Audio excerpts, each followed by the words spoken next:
This is Hidden Killers Live with Tony Bruschi, Stacey Cole, and Todd Michaels. Well, as it has been going, more Kohberger information has dropped in the last, 12 hours or so, since many of us have been sleeping. We're going to go through that first today, and there's a lot of it. There's new images that Bryan Kohberger took himself in his apartment. This is images from his phone. We've all been wondering what is on the Bryan Kohberger cellular device. Well, we're about to find out more, and it turns out he's a big fan of taking selfies. I know a lot of us thought that's crazy. Why would this man be into taking selfies of himself? Well, it turns out he really is, and we're going to take a look at some of those in just a few minutes. There's new stalking reports out about Bryan Kohberger stalking people, like literally showing up at their homes, married women, having him showing up at their house. Just, hey, me, how are you? Tapping on windows, doing all sorts of weird stuff. It all lays into part of the bigger picture of Kohberger. We heard these stories about maybe tapping on windows around Moscow. This is going back way further. We're going to get into all of that. An Amish woman attempts to drown her family, takes out 2 members. We're going to get to that, and Shavaun Scott's going to join us as we're going to talk about the baby Emmanuel Haro case and Jake Harrow, the evil monster father, and a system that allowed him to thrive, basically destroy the life of one little girl who will now live the rest of her life maimed because of him, in a system that allowed him to proceed. And then, of course, Emmanuel, he's gone. So a life extinguished. But there was a lot of ways to stop all of that. That's all coming up on today's Hidden Killers Live. First, we are going to begin with Bryan Kohberger, of course, arrested back in December of 22 for the murders of 4 University of Idaho students. The world's attention obviously froze to Moscow, Idaho at that time. Can you believe it? Almost 3 years ago now. We're coming up on the anniversary. 4 lives stolen, small town shattered, and a suspect who seemed almost out of place. An introverted PhD student in criminology. But as the case unfolded, investigators began finding a trail of behavior that pointed to something a little bit deeper. Signs that these crimes didn't come from out of nowhere. I want to talk about this for just a second. When we first saw the images of Bryan Kohberger, when we first heard about, this is the guy, did anyone have any inkling just how weird this man was going to be? I mean, we've seen all sorts of different killers over time, and they all certainly have their own unique qualities. But Kohberger, I don't know. I mean, what, Stacey? I mean, what's been, your thoughts on this guy from the get-go? He gives me some really creepy vibes. Right now, I'm looking at his ass in a pair of Levi jeans. Stop. Spoiler alert. Girl got to get it somewhere. I mean, come on. Oh, goodness gracious. This guy he's thirsty for attention, is what I'm feeling from him, that he's not getting it somewhere. So he's going to go out and get it by whatever means he can. Or at least attempt to. That's yes, correct. Attempt to.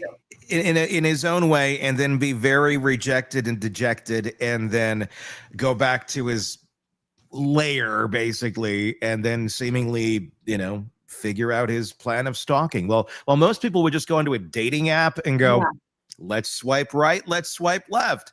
He's like literally at people's windows, like tapping and seeing if they're going to come and show up in that window that's not on a screen, but literally the one that he's staring through. There's something not right with this boy. I mean, really, we're summing it up. We know what he's about, but this is very troubling behavior. And these selfies, like I took a selfie of myself. My hair is a little different today. So I wanted to see how it would look on a screen. And then I deleted it. I didn't hold up a piece of paper like with the date on it, like, here's my name, and we'll see all these pictures shortly. So I'm kind of floored by the whole thing. He's living in an alternate universe. He really is. Let's start taking a look. I mean, just start putting these photos up on the screen, and if you're watching on YouTube, you can see them. We have to start there. We'll start here. And if you're listening on the podcast platform, be sure to check out Hidden Killers with Tony Bruschi on YouTube so you can watch this and you can see these photos. I mean, what was, Todd, when you saw this selfie, and you've been working with our graphics on all this stuff. So when you see the crazy, amazing, wonderful graphics we have now, you can thank Todd because he's doing all that behind the scenes. Yay. I had a reaction when I saw this. What was yours? I'm curious if it's similar. So one of the things I thought of was it almost looks like it's AI. Like, really, this is what you wanted. This is what you want. And okay, I want to back up just really briefly. Yeah. And that I'm not a pro burger, right? No. But, yeah, of course. Yeah. So take him out of the equation. Take the name Bryan Kohberger and everything we know about him out of the equation. People do take selfies, like Stacy said. Mm-hmm. And if you go on any social media, Instagram, there's a ton of people who do this stuff. Sure. Right? And most of them have the looks that probably are okay for that kind of thing. Mm-hmm. Bryan probably is on the creepy side with his body and all that. Mm-hmm. So I don't know how weird that is. I think the timing of when the photos were taken is weird. And then this one is something that will haunt my dreams forever. I'm getting everybody a coffee mug with this image on it. Yeah, because I sent a text when you sent this, and I'm like, oh my God, my eyes. And then I sent the friends emoji where Phoebe and Rachel are jumping up and down going, my eyes.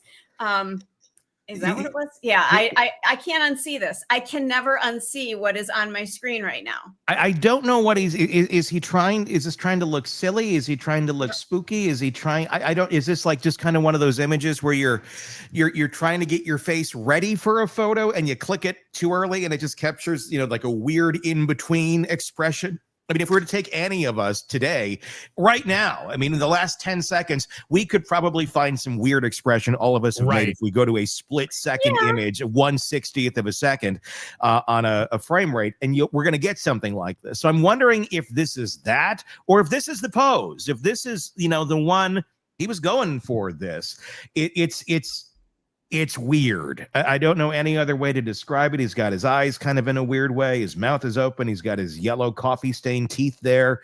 It's a weird smile. You got to see it to believe it, really. Then set it and forget it. The Ron Popeil. But no, taking selfies with his earbuds in. It's very weird. There's so many. It seems every time he's in his bathroom taking selfies, which he took a lot of in his bathroom, he's always wearing his weird earbuds. I don't know what there's some sort of an earbud. I think it's like around the back of the head. Yep. It might be the Beats ones. I had some of those a while back, and I had white ones, so this might be the black version. Let's see. There's others. Let's keep going through these photos here.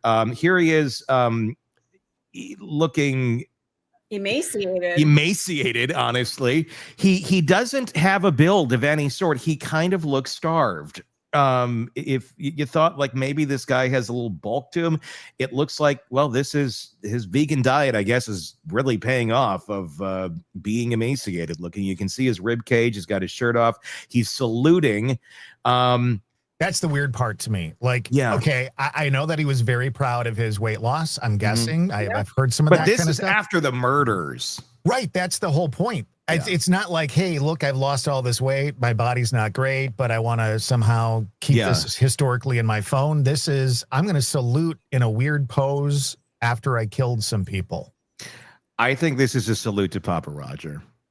Do you really? I do. I think it's a salute to the Elliot Rodger character. I do. I mean, you're adding like the military type, a salute in here. The Papa Roger character was military-esque looking in the stature on the photograph that was used for the profile shot. I do. I think this had something to do with that. He's got the earbuds in. It's another bathroom, close to the bathroom type shot. I don't know what else he'd be saluting. And if you look really closely, I don't know if you can zoom in there, Todd, onto his onto what? Onto his left nipple. Onto his knuckle. On his knuckle. Oh yeah. Oh shit. You see a a wound that looks like it's in the stages of healing. Like this would have been taken a little bit after it. I mean, it's like you nailed your knuckle pretty good or cut your knuckle pretty good on something.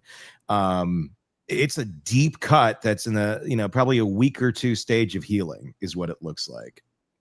Wow. I didn't even notice that. On his left hand. It's the finger, his ring finger on his left hand. I was just busy looking at those pecs, man. Stop. Oh, yeah. I could see that. What else we got? There's more. There's so many of these that are just so. Here's another one. God. Again, if you're not watching on YouTube, you are missing half of this.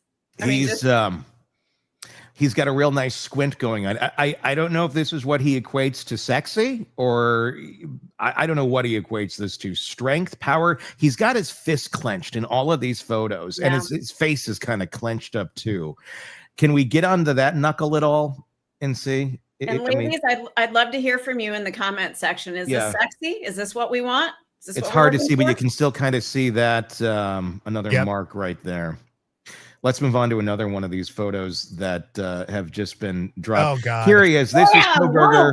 There it is. This is my favorite. This is what we should have on this. This would go good on a tumbler. I think the other shot would go good on a mug. This would be like a good tumbler shot. It's more of a up and down at a 9:16 ratio. I'm worried about our Christmas gifts, Todd. I'm not celebrating this. I'm not celebrating this year, Tony. Nope. Oh, we're doing Festivus. It'll be the airing of grievances. Just wait. So he's got his shirt tied or like pulled up. He's got like a midriff going on here.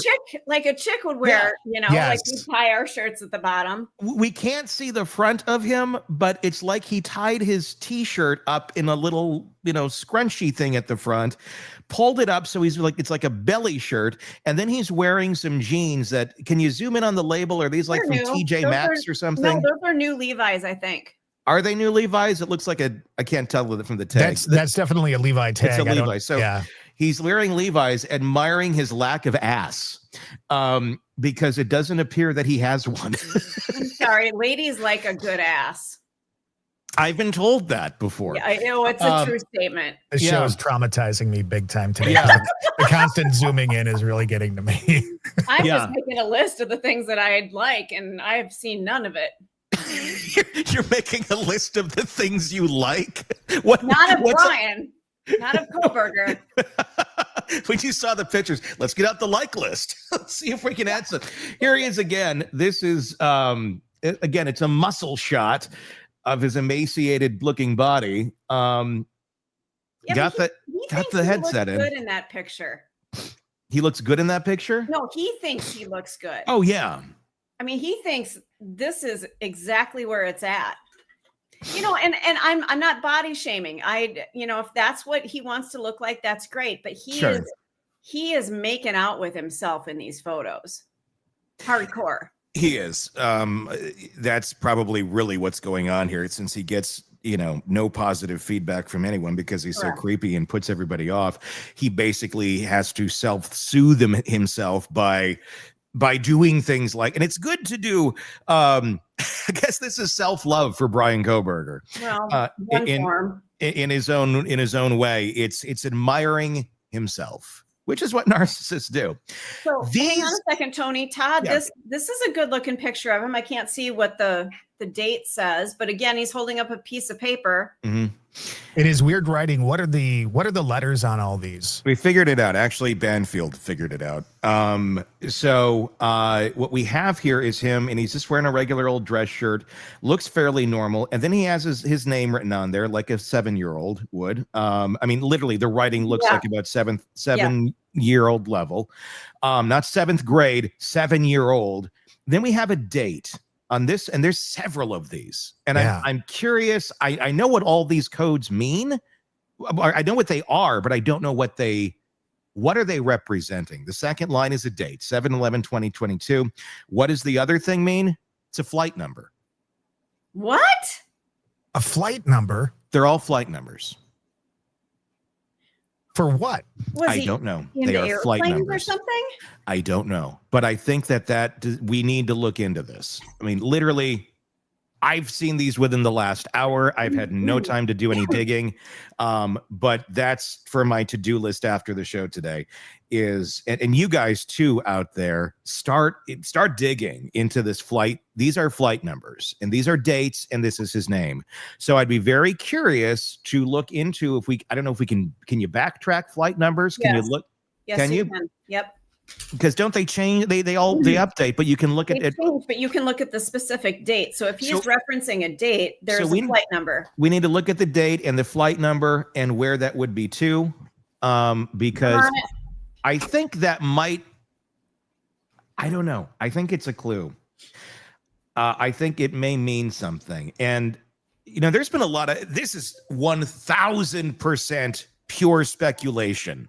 Yeah. 1,000%. Okay. I know nothing of any of what I'm about to theorize to be true. But there's been speculation of, could he have been involved in this thing over here in odd locations that really weren't traditionally on the path of where you'd think he would be at X time? Like, where in the world is Carmen Sandiego-ish? I'm curious as to where these go and if he's at some places and if that means something. I'm not getting a flight number. I'm not getting anything of file. They're ticket numbers. They're flight ticket numbers is what they are. They're not like, it's not like the American Airlines flight X. Like, these are ticket numbers, I believe, from tickets. So I don't know. Again, I don't know how traceable it's going to be, but it's something to look into further. It's a passenger name record, a PNR. A 6-character code used by airlines to identify a specific reservation. Mm-hmm. So was he going somewhere? I wonder if we were to put these into like American or Delta or whatever with the flight number and the name, if that would pull up the track of where the flight was or where it went. Just like, you search to get your boarding pass and stuff. Mm-hmm. If that, I don't know. There's some research that needs to be done on that end. There's a lot of these. I didn't even give you all of them, Todd, because I didn't have time to gather them all up. But there's several different dates, most of them relating to 2022, prior to the murders taking place. Boy, yeah, I'm not finding much yet, so I'll keep digging. And it's on notebook paper. I mean, it's the weirdest thing. I'm just trying to reiterate for those who are listening. And in the photos where he's holding the stuff up, he has his shirt on. He looks fairly normal. But it's like, he's staring directly in the camera, like, look at this, like it's a trophy. Yeah. That's the weird part. Go to the next one here. And this is, I thought, was an interesting one. This is a shot of him at a ballpark, and look at what he's there, but there's a woman right behind him. Right. Oh. It looks like there's a reason he's capturing that selfie of him at that exact spot, and that would be likely to capture her, is my guess. God, he's scary. Yeah, that's yeah. And if you look at his eyes, the way he's looking at the camera, look, I'm not an expert at this, but you can kind of glean what he's doing. He's looking at that camera, and in the frame of that camera where he's looking at that image, he's looking at her. I think you're right. If you, it's basically like pool. You look at the angle and the shot back, his eyes are on her. Yeah. His eyes are on her in the angle of that camera. He's watching her through the lens of the camera taking the shot. Oh, this just creeps me out. Ugh, creeps you out. Jeez. Yeah. There's a lot. So do we have more pictures, or are we at the end of it? Okay. So what are these pictures? Is this narcissism? Is this him leaving clues? Another thing I think we need to look at here is because he copies everybody. And that's pretty much all this monster has done, is just copy.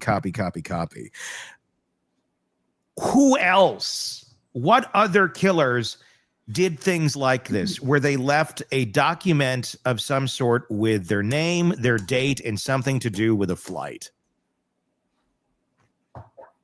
I think that may tell us more. So there's everybody's homework for the day. Everybody out there, if you want to help us and dig into this and try and figure out what the hell is going on with these images, dig in and communicate. Let us know in the comment section here on this video what you find, and we can go back and forth and reconvene maybe on another episode here later in the week to discuss it more. But that's not all. But wait. There's more. If you look into Bryan Kohberger even more right now, we'll find even more serious revelations that have come through from the Idaho State Police. Reports now obtained by People magazine. 2 women, both students at Washington State University, came forward in 2022 to say they believed they were being stalked by Bryan Kohberger. These are new revelations. The first woman worked at the campus bookstore. She said Kohberger began showing up every day. He seemed, in her words, very used to being put off by women. Great. How does that translate? Very used to being put. Normally people are being very used to being put off by women, just avoid women in general. But he just keeps coming back for more. One night in late summer, she was at home alone, changing in her room when she heard a knock at her window. Oh, God. Oh. Yeah.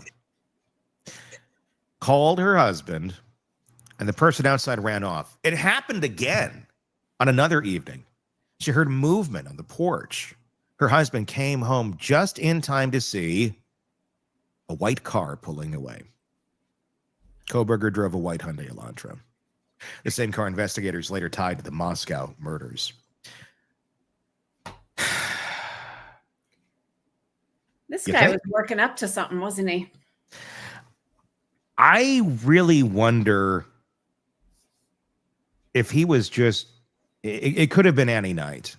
I wonder how much he was planning for the night that he did this attack, because there is some weird numerology there that Coffindaffer is unearthed with the 1122, his birthday being right there as well. Was the murders, or were the murders, a birthday present to himself? No, I knew you were going to say that. I knew you were going to say that. And didn't she also mention something about the address and all that kind of stuff? The address, 1122. Yes. Yes. Thank you for pointing that out, Todd. There's a lot to do with the numbers. And here we have him holding up numbers. I don't know if we're ever going to know everything that we all want to know about this guy, because it just keeps getting deeper and deeper and deeper. And at the end of the day, what does it tell us, other than it's a really weird riddle that we're trying to figure out? That the chemicals in his brain connected this way and that way, and this is how he communicates to the world. Okay, great. He's a very broken, messed up human being who scrambled, and we figured out how to connect the dots of this scrambled puzzle. Other than that, what does it tell us? I think what it tells us is we've got troubled individuals in our realm. What can we do? We know that. Absolutely, we know that. But what can we do if we have a Bryan Kohberger in our lives, a guy who's tapping on windows, taking pictures of women in the background? Yeah. What do we do when we see somebody like that? We retreat, we stay away from them. But is there something that we can do on a more proactive basis? And I'm not talking about lock him up. Oh my God. No, but what can we do to protect ourselves from somebody like this? I don't know that we can, other than being aware. Because if you go into more dystopian type life, if he were caught tapping on somebody's window, like the police showed up, the husband catches him or something, and they get him, you're going to get like a peeping something. I mean, it's going to be a slap on the wrist. I mean, he could do that 50 some times. And if that's all he keeps doing, it's a slap on the wrist.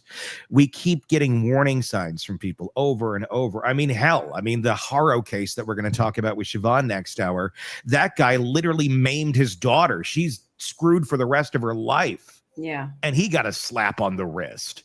So we don't do a whole lot about warning signs. We talk about warning signs a lot. When we have the warning signs, we're like, oh shit, look, we got the warning signs. And now what? The laws don't allow us to like keep these people locked away forever. I mean, nor should they, or should they, or should we have some other system in place here where it's like, look, and maybe the answer is more along this line. Mental hospitals. We used to have them in this country, and we do, but they're much smaller than they used to be. They're only operated on, for the most part, on small local levels. For the most part, the state mental hospitals were all taken down and destroyed by a man named Ronald Reagan in the 1980s. And those hospitals, these giant monolithic buildings, and I'm not saying they were great. There were some, depending on where you were at, that were treated very well. The people who were in them were respected, and they got good treatment. In some, they were literally chained to the wall, and it was horrible and horrific. And there's exposés on that. Geraldo did one on about it years ago, and literally, utterly horrible standards. I would think today maybe we could do better. Maybe today we could go back to it being a good standard. We'd have to certainly fund it, but it's where you could take individuals like this with a ton of warning signs and go, we need to put you over here. We need to see that you can integrate into society. Okay, because right now you ain't there. And we're not going to wait around for you to prove us wrong, because you're already doing this really creepy shit that you're one step away from really harming somebody more than you already have mentally. Just because someone hasn't physically harmed someone doesn't mean they haven't mentally harmed someone.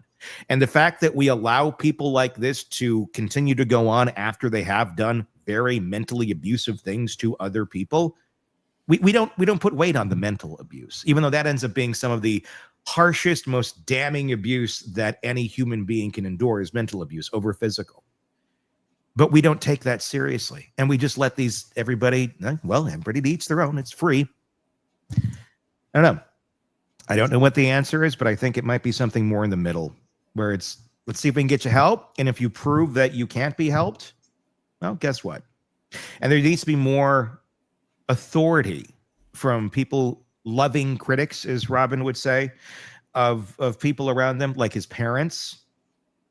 If you see something and you see your kid really struggling and there's something really off, having the ability to have authority to put them somewhere and get them somewhere where they can get help, whether they like it or not. Because most people who need this help, they're not going to raise their hand and say they need the help. They don't think they need the help. That's why they're doing the shit they're doing. Problem solved, everyone. I'm glad we got that taken care of. I'd also like to point out that I think it's important for women, and it's something that I've gotten into in the last year. Self-defense is really important. Sure. And I think it elevates who you are within yourself so that you feel more confident and you're more situationally aware of what your surroundings are. You know, when you go outside to your car, are you looking around? It doesn't mean you have to live a paranoid life. People are doing this. Right. It doesn't mean that you have to lead a paranoid life, but it's good to be aware. And I've been pointing out some situations like, you would think this way in this situation. Here's how I think. And it goes back to the whole scenario. Who would you rather confront in the woods by yourself, a bear or a man as a woman? Yeah. Most women choose the bear. Well, unless you had Kohberger with you, because he had bear spray in his apartment. He did. Well, we're going to talk with Jennifer Coffindeffer about that in just a little bit. So stick around for that. The woman who had that happen, who had Kohberger tapping on her windows, told police he also seemed to know things that he shouldn't. He addressed her by name, though she never told him, and wore no name tag. He made comments about her work hours, suggesting he tracked them. To her, it was clear he was watching her life. The second woman worked in the criminology department where Kohberger was a PhD student. She was an undergraduate. She said he sought her out almost daily. She rejected him, even told him plainly she was a lesbian. It didn't matter. He continued. He was going to try and convert her. One night, she was working late. As she prepared to lock up, she saw him outside, staring directly into her window for their eyes to meet. He had to be deliberately looking in. When he entered the building, She panicked and hid in a bathroom until he left. Later, a neighbor warned her that someone had been right outside her window. Soon after, she learned that she lived across or very close to Bryan Kohberger. Let me ask you this. Was this, because this is an interesting one, is this an example of Kohberger obviously not respecting anybody's boundaries, obviously not respecting anybody's life either? Is this Kohberger trying to get control? And is this more of a control move than it is a sexual move? Because if he knows that she's a lesbian and she's not attracted to him at all, does he still think, I mean, is he running from the mindset of, I can make her attracted to me? Or is he running from the mindset of, I just want to control this person? It's nothing sexual about it. It's just pure control. I bet it's both. I think this man operates from both of those perspectives. Mm-hmm. That he wants to control, and he can change the narrative. Well, yeah. And maybe it doesn't matter what about anything, about who she is as a human being. It's about him just consuming her for what he wants her to be. So she could say anything and it doesn't make a damn bit of difference. If he's attracted, that's all that matters. Correct. And controlling what he's attracted to is essentially the goal. Yeah, and there's no permission given to these women. This is all about what he wants, and the women have no agency whatsoever. Yeah, you can just feel it. She wasn't the only one. Another classmate remembered finding footprints in the snow outside her window. That's always comforting. Tracks had been backtracked as though the person wanted to hide where they began. So it's like, we're doing that like as a kid. You walk in like, not backtracking, but walking in like the prints of like who's in front of you because it's easier in the snow. Yep. He kind of did that to himself, it looks like, wanting to hide where they began. The little kid in The Shining did that. Remember when he's out in the snow and stuff like that, and he wanted to get away from the Jack Nicholson character? He backtracked in the snow in his own footprints. Add another one. Ding, ding, ding. And we actually had a comment earlier that somebody thought that his first picture looked like Jack Nicholson. Yeah, I thought that was really good.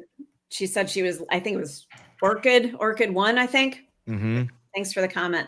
It's great. That's it's not surprising. I mean, it's interesting. I mean, early on, I think we were the first ones to call it here, where we said it looks like he's trying to dress like American Psycho and nod to that and Psycho. And turns out several months later, we learned, that's exactly what he was trying to do by that initial shower photo that he took. He's a mimic of everything. He mimics other things. He pieces other things together, some of it from real life, some of it from fantasy and fiction, and then lives it. That's his identity. It's all these pieces of little things. That's why I'm really curious about those pieces of those pieces of paper that he was holding up with those numbers on it, because the tracks had been backtracked as though the person wanted to hide where they began. Another student reported someone trying to open their door again and again. Those reports stacked up. Women describing unwanted pursuits, intrusion at work, and fear inside their own homes. There were a lot of red flags here on this guy. A lot of red flags. But the problem, it seems, is nobody knew who was doing it for all that time. But there were enough reports about him, that somebody should have looked into him anyway, even if you take away some of this other stuff. Yeah. Because you can't tie the two together necessarily. There was enough weird shit about him. Yeah. We've all, the three of us have worked in radio, and radio tends to attract kind of similar people, like really talented people who are outgoing and creative, and then the really weird people. Mm-hmm. Oh, okay. That's right. Yeah. Okay. I'm not wrong, am I? Hey, Stacy, you want to have lunch? What? My name is Rob. Yeah. Lots of stories there. But again, what do you do when you are around these quote unquote weird people, the ones who are inappropriately touching you or inappropriately staring at you? There has to be a mechanism in our world where we can go into gear and say, okay, stop. This behavior is not okay. You need to stop doing this and advocate for yourselves. And I think a lot of times we just retreat. There are mechanisms for it. It's called firing people. And then, I mean, but if then they come back and kill you. Well, if it's not within the realm of employment, though, either, I mean, you have to. I mean, it's setting up boundaries, but they don't respect boundaries. So you're there. It just depends on the setting, really. Because in reality, if it's in the business world, if you have a boss or somebody that's doing this sort of shit, it's what happens in the teaching world. It's called passing the trash. What happened in our world where we got the creepy motherfucker fired for all the shit he was doing years ago? Well, they fired him. There's not a whole lot any of us could do beyond that. We couldn't prevent him from getting further employment, which he did. It took 20 years later, and we found out he was working in a school, and we called the school and said, hey, by the way, this fucker's a little creepy. We got some stories for you, but you might want to watch the kids closely. But that's the thing. It's just they can keep going. And the way that it works in terms of hiring and firing people today, you are putting yourself up at a huge liability as an employer if you were to give a negative review or recommendation of somebody, because they could come back to you and say, well, prove it. I didn't get this job now because you said this negative thing about me. And then you got to go and deal with that. And you end up settling with somebody because they file a frivolous lawsuit, and it's a hell of a lot cheaper to make them go away than it is to fight them in court over something of that. So the odds are stacked in the deck. The deck is stacked in favor of the predators. That's how our system works. That's outside terrible. Of and that's where you have some grounds to do something within an employment situation. When it's outside of that, it's the Wild West. Have your cameras. The best thing you can possibly do is have ways of documenting and figuring out who the hell is doing these sort of things. That could be as simple as putting a Ring camera up over your door, over your windows. If somebody's doing this shit, figure out who it is. There's ways of doing it or deterring them if they know they're going to be on camera. Should you have to do that? No, of course not. But guess what? There's nothing else you can do. Unless you're going to hire private security to sit on your property 24/7, and the police aren't able to sit there and do that for you. Well, again, it comes down to protecting yourself. Yes. And I carry, this sounds ridiculous, but I carry a knife with me at all times now. Mm-hmm. I've learned how to use it and what cuts are the best ones to do, to get yourself out of a situation. It sounds horrible. She also carries a flamethrower when she goes through Target, which is a little weird. They're like, ma'am, what's in the backpack? And she's like, yeah, that's what's up, bitches. And everybody just goes, okay, let her go. She's going over there. She's going to get, bottle of $2 Chuck and let her be with her flamethrower. I don't drink $2 Chuck, but whatever. I thought you knew me better than this. She drinks Franzia. Thank you. If it's not in a box, I don't drink it. But seriously, women especially, we need to be ready to defend ourselves. And it's horrible to have to think that way, but stack the deck in your favor. And that's what I do. I've got knives all over my apartment. It sounds crazy, but I'm newly single. I'm on a ground floor apartment. Do you have a sword? Do you have a sai? Are you like Mulan? Not yet. Okay. I think you need to get him out one day, and we'll just do a camera pan of all your... You can let the audience decide if it's too much. As you sit there at your house all day and your cats are telling you, it's okay. It's okay. It's okay. Stacey, the cats are really not speaking to you. There's no telepathic communication. That's you saying that to you, thinking the cats are saying that. Yeah, but on a serious note, we have to be ready to defend ourselves at any given time. I hope we never have to, but knowing how to do it, if some situation presents itself, that you can put up the biggest fight possible. That's what's important. I agree. I mean, I think it's one of those things where, look, if there's a problem, you have agency. Correct. You do. You can't. And I think so many people just, they lock up. They don't know what to do. What should I do? Like, I can't. No, you can't control them, but you can control you. Yeah. And there are things you can do to be preventative, to be prepared. Well, I shouldn't have to. You're right. You shouldn't have to. And that's where a lot of people stop going, well, I shouldn't have to do that. Well, then go be a victim. Be a victim then. That's just your choice. You are choosing to be a victim if you choose to do absolutely nothing to try and prevent something you are concerned about for your safety. We got a message from Dawn who said that the 2-finger salute means victory. No shit. Well, that's even more frightening. Thank you, Don. I'd be curious about the date on that specific one. You know? Yeah. Because we don't have the dates. We know that these were taken after the murders, but we don't know the exact. So it's within that window. But it seemed that whole window, he was kind of in that. I'm going to guess this was closer to the front end before he got super, super paranoid and was wearing gloves. Because this doesn't seem like the demeanor of someone who's, moving trash to his parents' neighbor's trash can with surgical gloves on. This seems like he's got a little more confidence at this moment in time. Yeah. The link to Moscow is indirect, but it is impossible to ignore. In the weeks before Kohberger's death, Kaylee Gonzalez told friends she felt like someone was watching her. Ugh. She said once she was letting her dog Murphy out, she saw someone staring from the woods near the house on King Road. No. There's your graphic for that segment, Todd. Exactly. Harriet standing in the woods. A surviving roommate later told investigators that Kaylee often mentioned this fear enough that she didn't want to be in the house alone. That's what I'm saying. I was kind of getting to that earlier, and then I kind of got off on another tangent. And I think we're going to miss the Amish people today. We might have to do that tomorrow.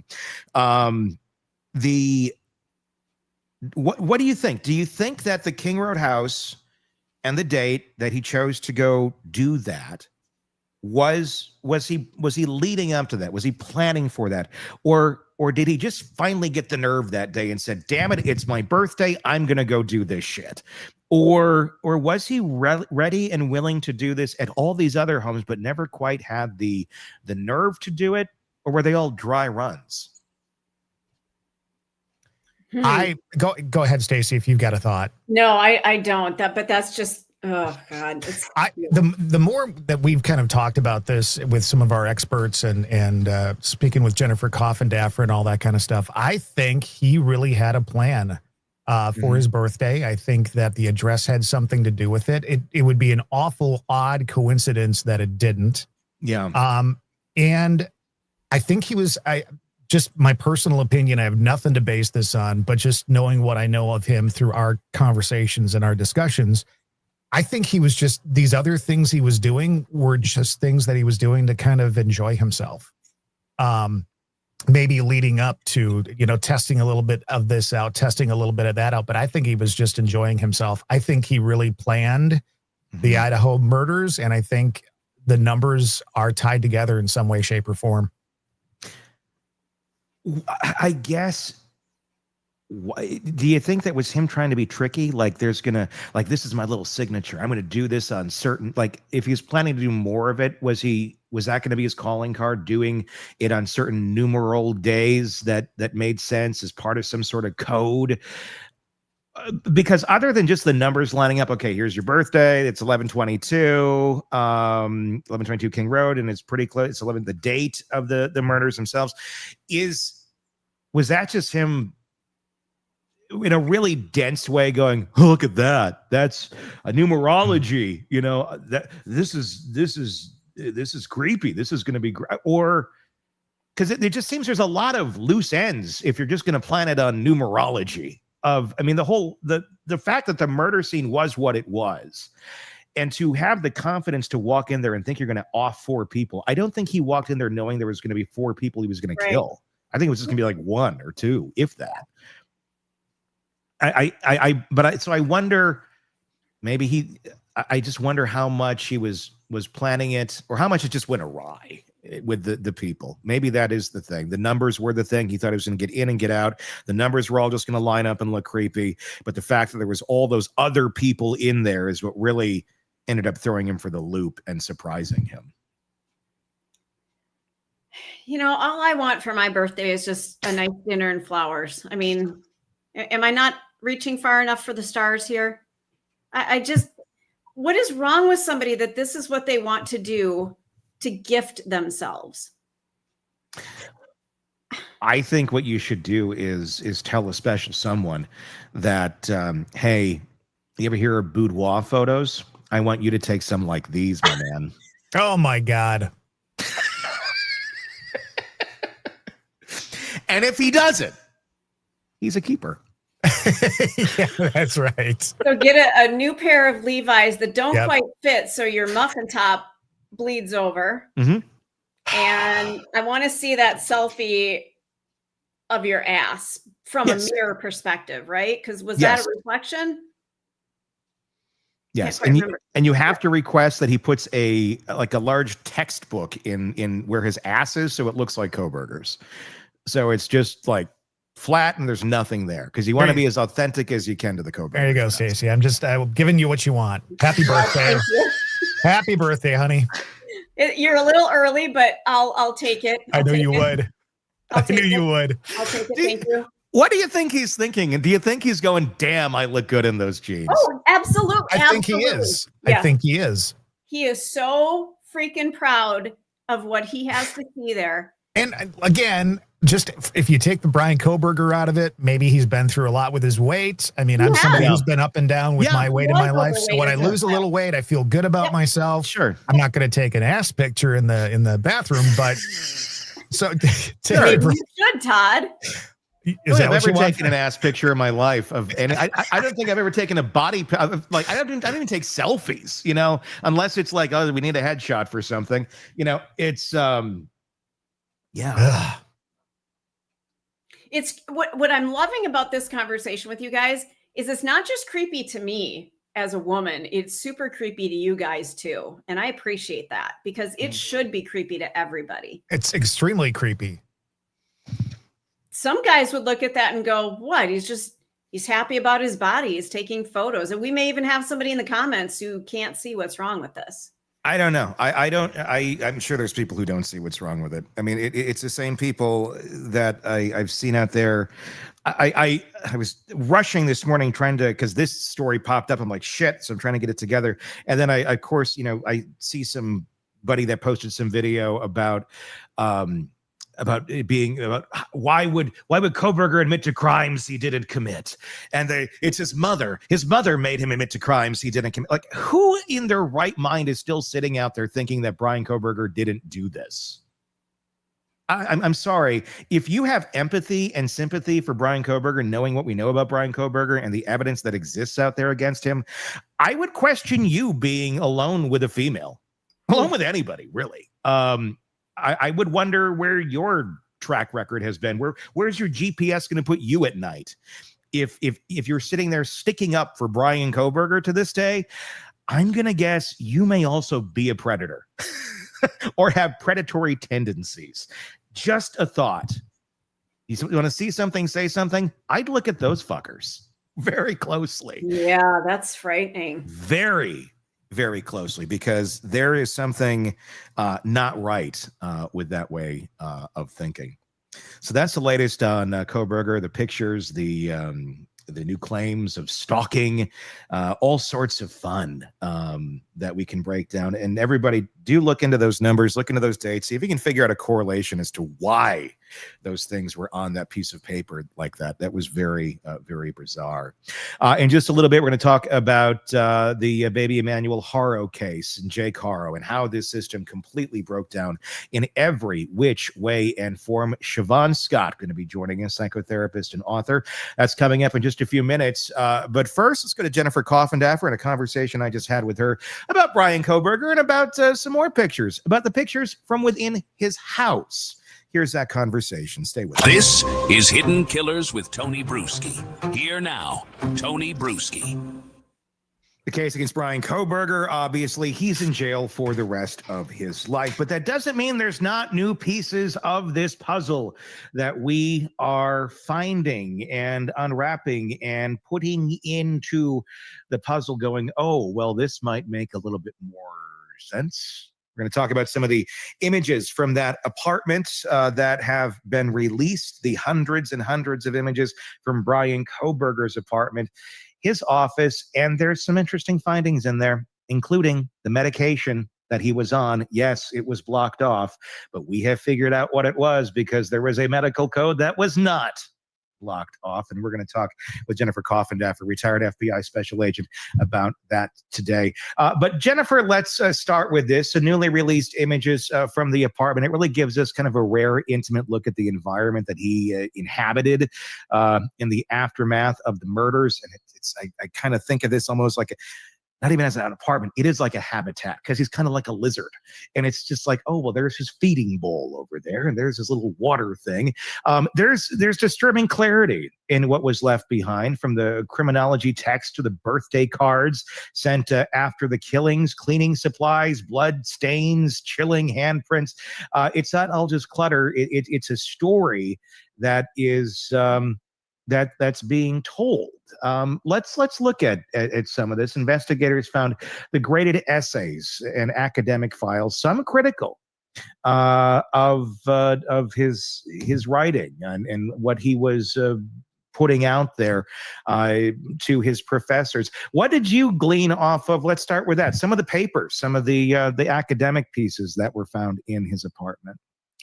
Well, I have to say and I wasn't a PhD student in criminology, but I was a criminology major. And when you look at the different papers that are written, quite frankly, I thought everything seemed sort of routine in terms of what you study in criminal justice. So it didn't jump off the page like I think it might be to some people because they haven't studied it. So it was nothing that I found too profound, if you will. I thought it was interesting, though, that he talks about the lack of training with police officers. So he knew that. We all know that. Most of us know that. They go through a very short training period, and that's all the training they ever get for the rest of their career, other than they don't even get training in shooting. They go out and they qualify with their 50 or 60 rounds once a year, and that's it. So their training is literally OJT, and that's why there's, mistakes made. And he well knew that. I did think that was interesting, almost like he was sort of counting on it. There's birthday cards there as well, dated November 21st of 2022, just days after the actual murders, which, I don't know, that's an interesting find. And the thought I'm just having there is, it was so close to his birthday that these crimes took place. And he'd been stalking for quite some time. Do you think in some way, shape, or form, he chose this date to be his own little pre-birthday present? I do. I don't think it's a stretch to say anything like that. Think of all the times that you said, you know what, I'm going to take this trip. It's a week in advance of your birthday. I'm going to take it. I'm going to buy this something for myself because you know what? My birthday, it's coming up. It's around the corner. And it makes so much sense to me when you see the thumbs up selfie combined with the timing. It just makes all the sense in the world that this was some sort of gift to himself in part. I know that sounds horrible. That's what I really believe. No, I mean, it does. Of course, it sounds horrible, but yeah, when you put that together, it's another ode to himself, for someone that really just thinks the world of himself. Well, Mom seemed to as well. We saw that birthday card in there with who was it? It was Teddy Roosevelt, I believe, riding a dinosaur. And Mom made some interesting notes on the card. I don't have it directly in front of me at this second, but it was alluding to his personality.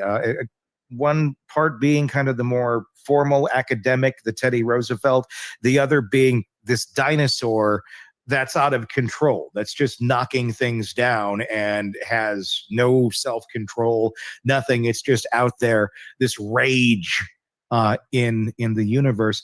It's interesting that Mom honed in on that when she was walking through Walgreens picking out the card, and how accurate that really does seem to be of his personality. I'm not going to take the credit for that observation. Robin Dreek had that this morning with us. I'm curious to get your thoughts. Yeah, no, I thought it was very interesting. I posted that card right away. I also thought it was interesting, the date of his birthday coinciding.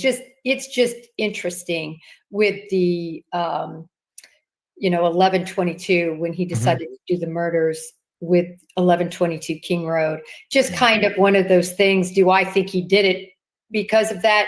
Did he choose that address because of that? No, but it's just kind of one of those weird things. But definitely noticed that with the card. It blared off the page, in my opinion, that he had a grandiose view of himself, and it wasn't missed by his mother. God, the numerology is getting weird on this, isn't it? It is, and that's all it is. But I tell you, it's just over and over again. I keep finding these little nuggets. I mean, not in no way saying it's like supernatural or ghostly. It's more like, did he plan it this way? Did he seek out these numbers to do things in certain ways? Oh, but again, he's a copycat of a lot of things, so it could just be a couple places where these numbers line up, and it's like he thinks this is some in-depth look at me and how great my thinking is. The apartment appeared very Spartan: bare walls, stripped shelves, minimalist storage. In your experience, I mean, does that minimalism, is that an attempt to, erase personal emotion? Does it show he doesn't have any emotion, or to create any sort of psychological distance from anything, including a setting that one would call home? Well, you ready for this, Tony? Because I might throw a wrench in that philosophy. All right. I really believe that I want to see his apartment before the murders. Mm-hmm. I would have loved to have seen that. I bet you it looked more like his icebox and his pantry. Mm-hmm. This is my point. He, just like they said, he dismantled that car and put it back together to make sure he wiped it clean. I think he did that with his apartment. He didn't want any possibility of any blood, any pet hairs, anything being found at a later time. I think he cleaned, he scrubbed. I think he made that apartment that sterile. I don't think it was that sterile before the murders. Mm-hmm. I could be wrong. I just don't think it was that sterile. I think that's why we see no shower curtain and all the other sterileness of that place. I think he got rid of anything. You make a good point. I mean, he did it with the car. We know that, basically described as disassembled. Because it almost feels like when I look at that apartment, I said earlier on the show today, I said it looks like he's staying at like the Residence Inn or something, where you're just there for a few nights. You're in town and then you're out. You put a few things in the closet, whatever, and then you're in and out. But this is where he's living for long periods of time, but to not have anything there, it looks like he's getting it ready to sell or to leave or to move out. But that does make a lot of sense. His car was almost, disassembled your car, but I guess you clean it up before you sell it. It kind of had that same sort of vibe to it. That's a very good observation. I'd agree with that. Among the recovered items, a lot of cleaning supplies, which points to that. A box of bear spray. Odd combinations for the context. I mean, how do these elements become more than just supplies in interpreting suspect behavior? Or at this point, is it just kind of random things that we're finding in this house? He got rid of anything that would have been more questionable. There is no way that, in my opinion, that bear spray is random or just something he had around. This goes back to my belief that, and I've said this from day one, that he hid those garments, he hid that knife, because for him to return to them, just like Bundy would return to dead bodies and get off, I think he was going to return to those items, indicia of the crime, his reminders, that precious knife, and get off. And I think it's hidden well within a wooded area somewhere. And I think that bear spray was to protect himself when he went into that environment. So it wouldn't have been used against people. It was to protect him to get back to his hidey hole, basically. That's what I think. That makes sense. Robin also has the same sort of theory. He brought it up on the show, I think, initially before a lot of folks did. Even talking about some specific locations. If you look back, where his car would be, some of those parks, he's been wondering if maybe that hidey hole resides in one of those areas. What are your thoughts on where maybe this hidey hole might be? Well, I think the initial hidey hole was close to that Moscow area in that circuitous way that he took and the time that was spent after the murders and before he arrived back at the apartment. So I think that was an initial hidey hole. I think there was a secondary hidey hole that occurred en route from Moscow to Pennsylvania. Again, a very circuitous route, a route no one would take, especially on a long trip, unless they just wanted to see, the biggest ball of twine somewhere if they were on some sort of mission. Who doesn't? Exactly. There's no reason for him to take that route. He had that shovel, which again, a lot of people said, well, the snow shovel, I have had this conversation. I don't think that was a snow shovel. There was dirt in it. We don't know what the shovel was. That is one of the pieces I am dying to see. But, the FBI thought it was important enough that they took the dirt and compared it to all these other dirts from all these other places that were en route in that weird route he took to get back home. So, yes, this is telling me as an FBI agent, this is what I would have done if I had a shovel. Why did he have that shovel with him? Why? Exactly. I think we should all get together some weekend with metal detectors and go visit these parks and see what we can find.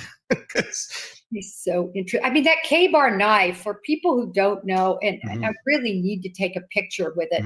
It's huge. Yeah. Tony, it's huge. Yeah. I bet you it's about this big, like from the top of my fingers to here. This isn't the little. It's not a little like knife that you would think, let's put this here. This is a killing machine, and it has some space in whatever box it's sitting in under the ground. Want more on this case and others? Then press subscribe now and don't miss a moment of true crime coverage from Tony Bruschi and the Hidden Killers podcast. This is Hidden Killers Live with Tony Bruschi, Stacey Cole, and Todd Michaels.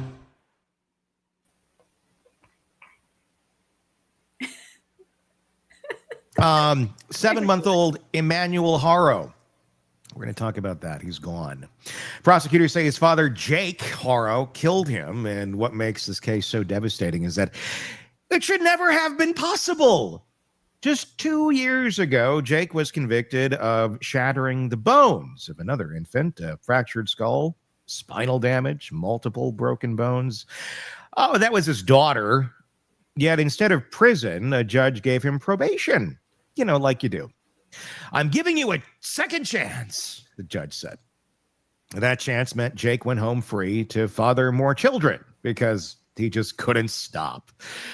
And now we're looking at a tragedy that feels less like an isolated crime and more like the inevitable result of a system that put rehabilitation ahead of protection. Emmanuel's death isn't just about one man's violence. It's about courts that minimize risk, probation that didn't safeguard children, and red flags that went completely unanswered. To help us understand this, how this happens, and why it keeps happening, joined by psychotherapist Shavaun Scott. We're going to take a look at the psychology of abusers today, the psychology of partners who stay, and the psychology of a system that continues to undermine all the danger, all through the lens of a child who never should have been left vulnerable. Shavaun's latest book, Nightbird. This is her memoir, very much worth checking out. Also, The Minds of Mass Killers, available wherever books are sold. Shavaun, welcome as always to the program. Nice to see you. Yeah, you too. This has been such a troubling case from the beginning because you look at this and you go, okay, come on. There's 1,000 ways this could have been stopped. This judge here could have stepped in, could have said, hey, the buck stops with me. I'm the judge. But no, he put him back out there.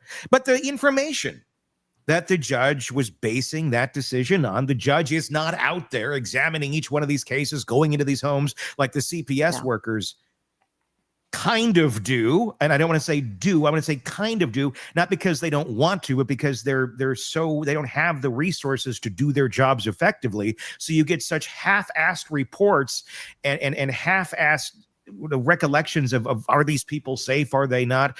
I guess I want to go back even before the judge with you. How does something like this get to where it goes, especially when you heard this case? When you tie it way back to its genesis, where did it go, Shavaun? It's really hard to believe that we do such a poor job of taking care of kids in this country. But really, when we look back at the history of the country, we do a crappy job now. We've always done a crappy job. In the 1800s up into the early 1900s, we didn't even have laws that said parents could not harm their children.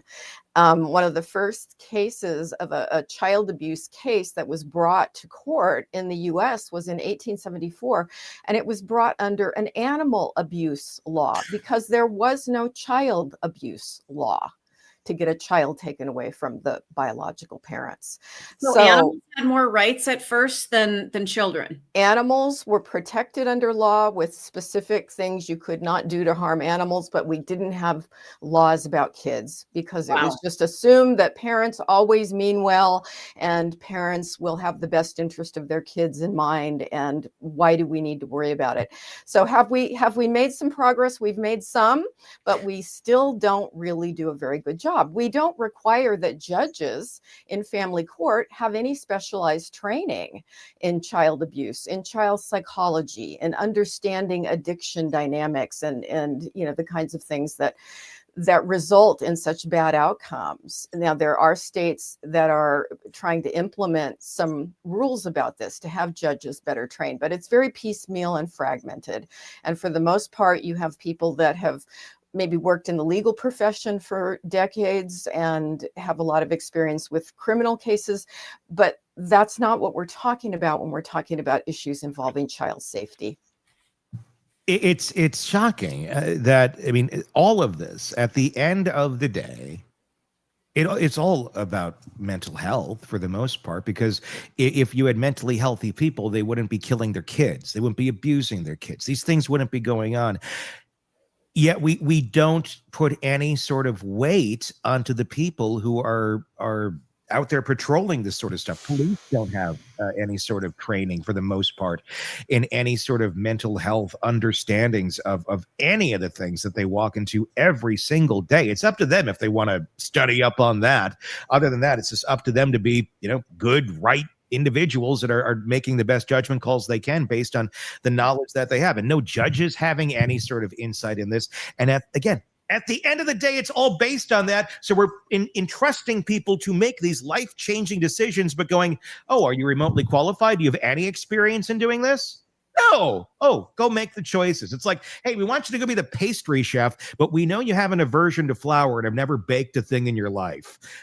Go, please be the pastry chef. I'm sure you'll be wonderful at it.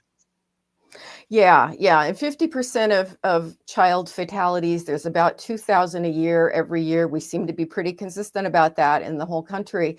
And 50% of the time, the family had prior CPS involvement from the time that the child was killed. So we're just not doing a very good job. And I think courts like to have concrete evidence. They like to say, well, here was the plan. We ordered,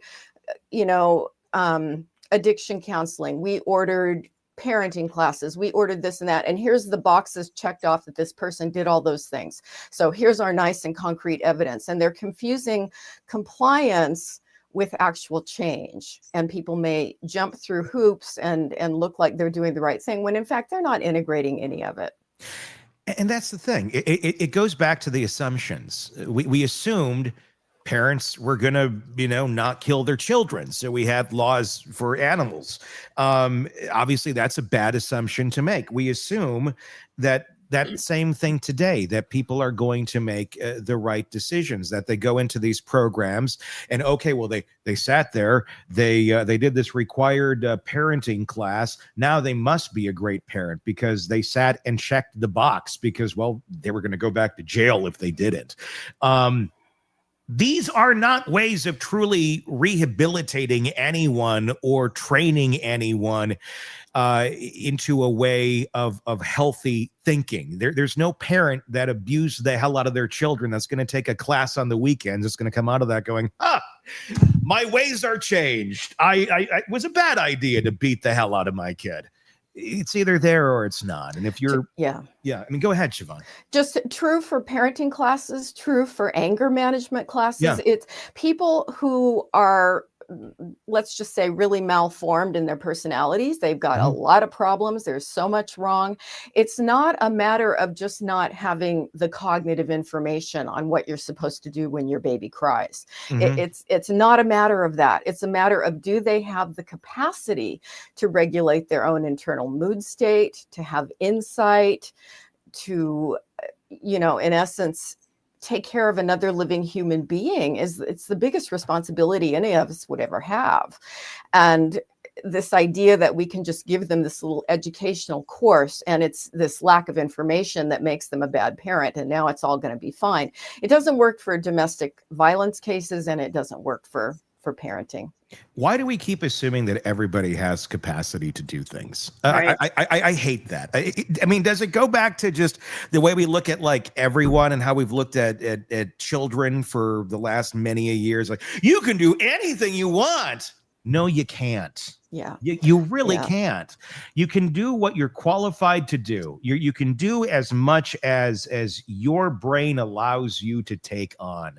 You cannot be anything you want. You cannot do anything you want. Sorry to burst the bubble, but that's just the reality. There are bounds within each one of us of what we're capable of doing. It's not saying we can't do great things within those bounds, but not everyone is capable of everything. And unfortunately, some people, the bar is just that low. They are not capable. They're barely capable of taking care of themselves. If you look at their track record, like that of these two yahoos.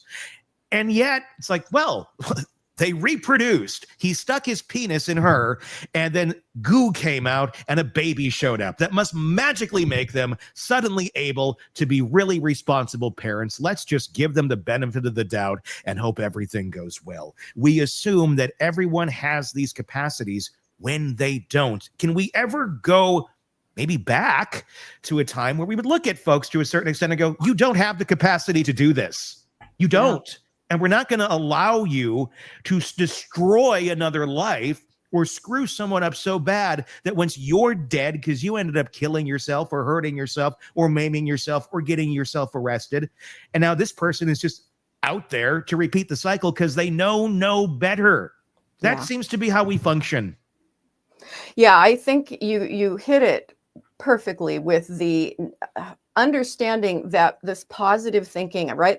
America is a country built on positive thinking. You can do anything, recreate yourself. And I mean, we all like to believe those things. But I remember one of the best classes early on in my grad school coursework, the teacher said, number one, I want you to thoroughly assess your client's capacity for change.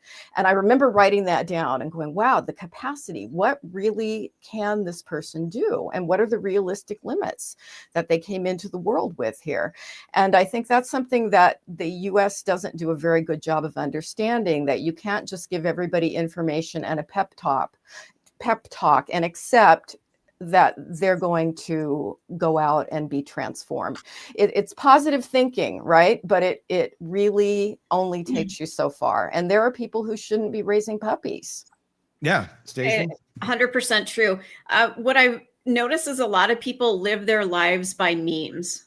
And while memes are fun, that doesn't make you a good parent, a good partner, a good employee. You have to do the work. You have to go through the process. You have to become something. You can't just post something on your refrigerator and go, I'm good. And I feel like that's what we're turning into. We spend time scrolling through TikTok and we see a 2-minute video on something and think, okay, well, I got that mastered. No, we don't. No, it's in everyday life. It's in real life that you actually have to do these things and practice them and try to be better every single day. It's just exhausting. Sorry, that was a little commentary on my part. Woo!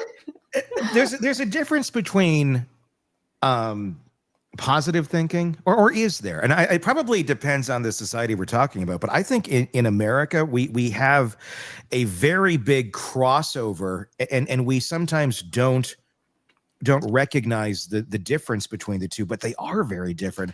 Positive thinking and magical thinking. Yes.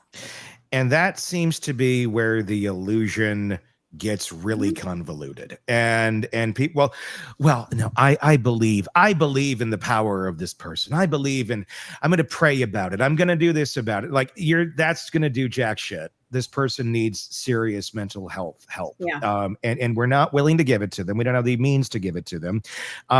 Your positive thinking is great and it makes you feel good so you can go home and not have to deal with any of the chaos that this person is inflicting on other people's lives. But you can feel good about it. You can say, I gave that guy a chance. And I wonder, did Judge Dwight here, did he feel like that when he went home that day? He saw the report from the parenting classes that Jake checked those boxes. He showed up, because many of them don't. I mean, a lot of the parents that are assigned this shit, they just continue to squander their life away, and then their children are left to the system. But this guy, he did. He went to the classes. There's no class that's going to teach anything different or fix someone who literally crushed their child's skull and then lied about it forever. And now she's maimed forever. But he did. So the judge is looking at this. Well, he went to the classes. And for whatever asinine reason, he thought, I'm going to give you another chance. Do you think he walked away that day going, no, that guy did that stuff. That's a positive. It's making me feel good that he's out there doing that he's going to be rehabilitated. And we're giving someone a second chance at life here. I would love to be having a conversation with that judge at this point, because did he walk away feeling good that day? He very well may have, and he may be a very kind person who sees himself as always trying to do the right thing, and I'm sure he tries, but boy, it's just sickening. And I would hate to be him. And I would be very interested in having a conversation with how is he making sense of this? And are judges getting together and talking about it? Because I think it would be something that would be a really important topic. If judges had conferences where they all got together or sat down with clinicians and said, what can we do about doing a better job here? I mean, I think that's where the talk needs to go. Well, that's the big problem in half of this world. I mean, they're a piece of this puzzle. They're not the ultimate solution, but they also have no accountability either. Right. And that's the problem. They can make horrible choices. He can keep, and I'm not saying he did this, but a judge could keep flowing people through their courtroom, giving every positive thought in the world. You get a second chance. You get a second chance. You get a second chance. Everybody gets a second chance after they beat the shit out of their kids. Yay. And have the Oprah moment, or they can take a look at the situation and realize, people kind of suck. And there's a lot of really low functioning human beings out there that were able to do these horrible, horrible things. And if we just look at any sort of track record, most of them don't ever change. So are we giving too much chance? Are we giving too much assumption that people have the capacity to change when it comes to their treatment of children? We seem to have very little tolerance when it comes to drug use and things of that. Like, we got to put you away for a long time. But when it comes to like taking care of children, of course, well, that it's a mother, of course she'll be great. It's a father, of course he'll be great. We seem to just, well, if they have them, they must know what to do. Or did they lose the instruction manual? Well, go this weekend. We'll give you a new one. Yeah, if I got to be judge, you hurt a child ever, I mean, in a serious injury, you break a bone, you fracture a limb, you hit a child in the head, you're done. You don't have children. You know, we're not allowing you to be around anyone's children or have your own children if you hurt a child. There shouldn't be second chances. There's just something so wrong with someone who inflicts a serious injury on a child. But aren't we in a world in our country where it's almost like staffing? It's a staffing problem is really what it is. We have police departments that are desperate for cops, so we end up getting really, bottom of the barrel applicants getting jobs and then having tremendous power over their communities. We see this in all sorts of places where it's hard to get people to fill the position. Yeah. It's hard to get people to fill the position of being parents. And there's not exactly an overabundance of them out there if we were to recognize this, when we do recognize these sort of horrible parenting failures, to say, okay, you're done. We're going to give this to a loving family that really could take care of it. That doesn't exist. The ones that do exist, they want a baby. They want a fresh start. And I don't blame them. They don't want essentially damaged goods. And I know that's very harsh to say, but I'm just, for the sake of the argument, people don't necessarily want to sign up with somebody that's been traumatized 50 ways to Tuesday by their horrible parents and then try to help them along. They're not capable. They're not in a place to help that child get along after all of that damage. But we sit there and we allow these parents to do this. Is it because there isn't an alternative? I think often that's the case, unfortunately. We've talked, you and I, before about the need for more foster care because we've got a tremendous shortage and we don't have orphanages anymore, which is a good thing. We want kids in foster homes, but what do you do when you don't have enough foster homes? Well, is it a good thing? I mean, the old days, what we think of as orphanages in, historic context, yeah, they weren't the greatest. I mean, the same with state mental hospitals. Some were horrific. Some were lovely. But I would think at this day and age, we could get a better grip on these concepts. I'm going to step in for a second. And I say this as somebody who watched somebody with dementia in assisted living.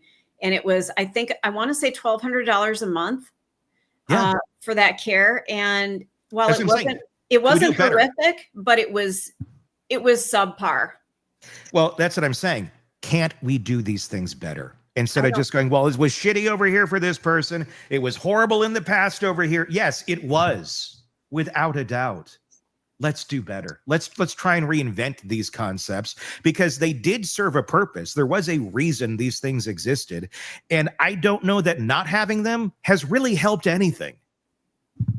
Yeah.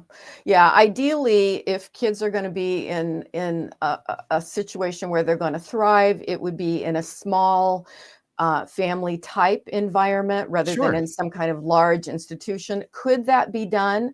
Could we incentivize the situation for people to start small family residential, if you want to just call it a residential treatment home or something like that? I think that could be done, but we'd have to prioritize it and situations where kids can be raised in a situation where we know that they're not being beaten and treated poorly. It should be possible. I've got some friends who actually they thrive on grabbing, and I'm going to boil it down to like walking through a humane society and walking in and saying, give me the one that you're about to euthanize. I'm going to take that one home. And that's who these people are with foster children. They go for the ones that have been horrifically abused, and they're lovely people. They have a very loving home, but they can only take 2 or 3. And there's so many in the system, and not everybody is built for that. Not everybody wants to put that kind of commitment in. So I think that's a really tall order. There's just not enough people out there with, as we said, capacity to do this. And it's sad. I mean, ideally, it would be wonderful if we had homes out there where we had people that could do this.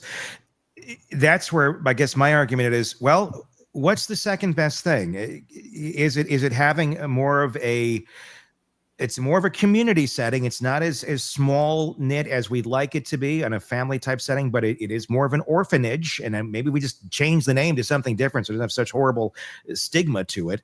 But it would be more of a community living center where the kids aren't being beaten. They are taken care of. And I know some of these, they do exist to a certain extent, but to have more places like this that are policed better so they are safe and we don't have a lot of issues with them. I would say I'd rather send the kid there than to some of the homes that are foster homes that are basically taking in kids for cash so they can get an extra check every month. Yeah, it is being done. And in fact, I worked in a program like that was for short-term placement for kids when they were taken from their biological family who had abused them. And before they could find an ongoing foster home situation for them, it was a short-term residential treatment program for young kids.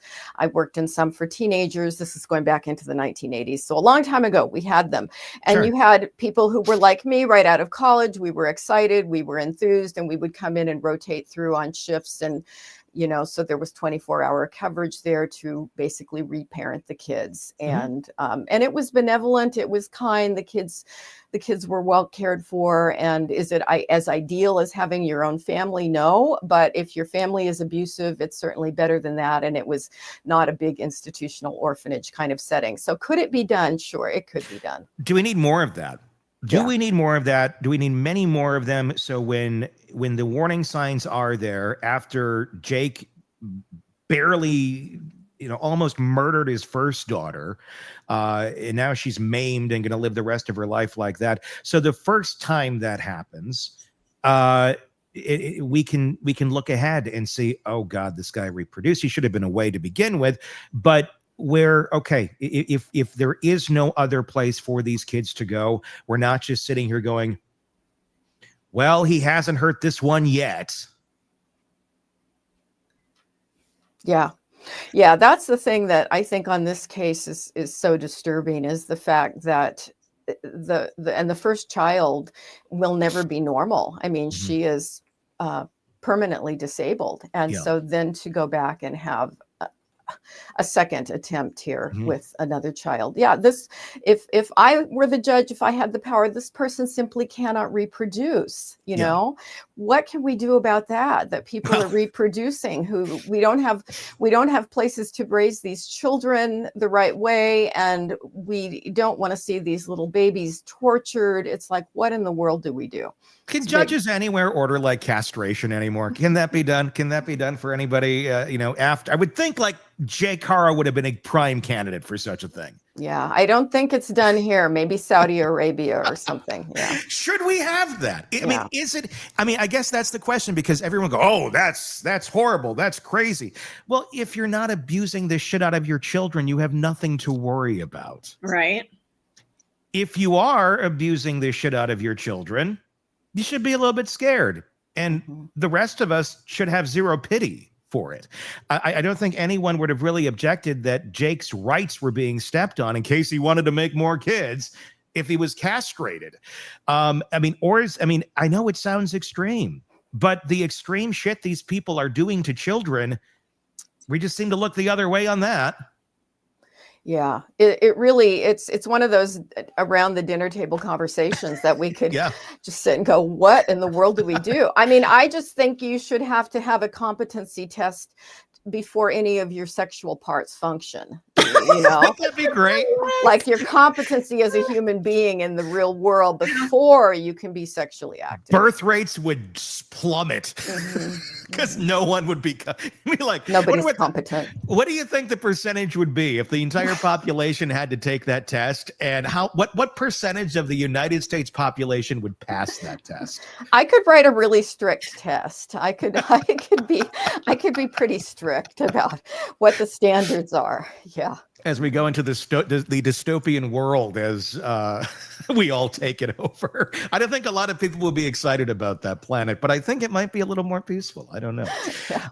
Let's talk about Rebecca Haro. This is the woman who made the story up about being assaulted in the parking lot of the sporting goods store. And when she came to, the baby was gone, although it's all bullshit. None of it happened.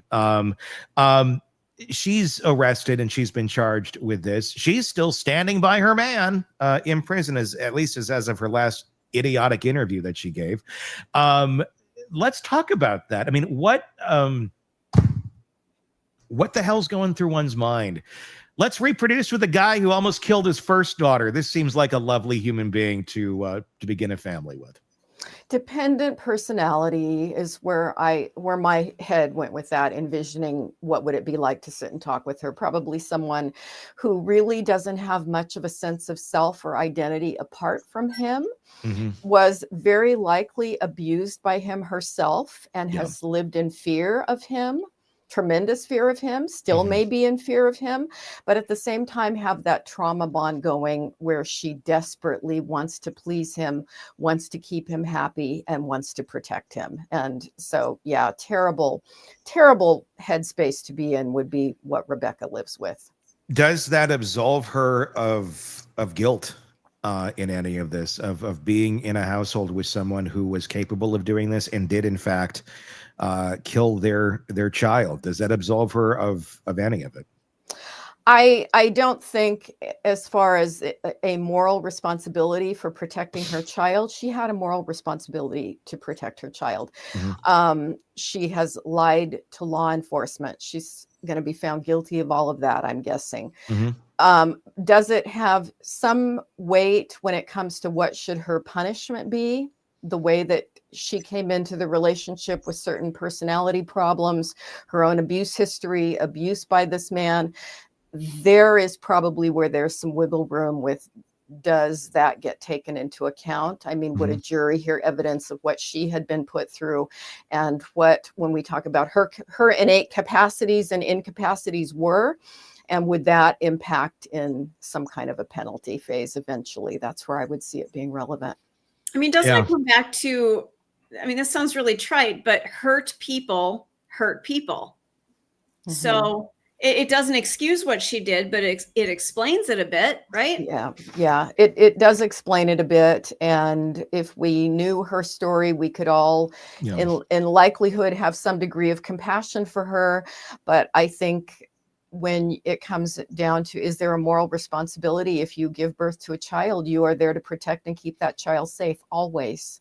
Always. That's simply the foundation. I think the major concern I would have here with this is the fact that she could be released at a time where she could still reproduce.